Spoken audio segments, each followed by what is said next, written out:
మా ఇంట్లో ఒక ర్యాట్ చనిపోయింది. అయితే మా ఇంట్లో మన పర్షియన్ క్యాట్ అస్లాం గారు ఉన్నారు కదా, ఆయన ఎదురుగా చనిపోయిన ర్యాట్ని పెట్టాము. బేసిక్గా క్యాట్స్ ఎలికిల్ని వేటాడి చంపాలి కదా, వాడు మాత్రం అలాగే దాన్ని చూస్తూ ఉన్నాడు. అసలు ఏంటది? నువ్వు వేటాడి చంపకపోగా ఆల్రెడీ చనిపోయిన దాన్ని కూడా నువ్వేం చేయట్లేదంటే అసలు నువ్వు క్యాట్వేనా?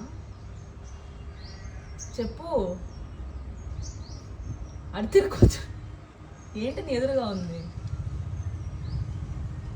ఏం చేయవు దాన్ని, ఆల్రెడీ చనిపోయింది. అసలు దాన్ని పట్టుకునే బాధ్యత నీది. ఏం చేస్తున్నావు?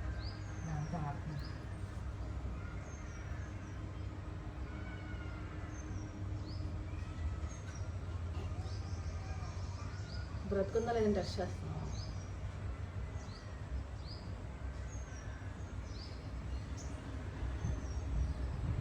చెప్పు ఏంటి? నన్ను చూసి భయపడుతున్నావేంటి? అరే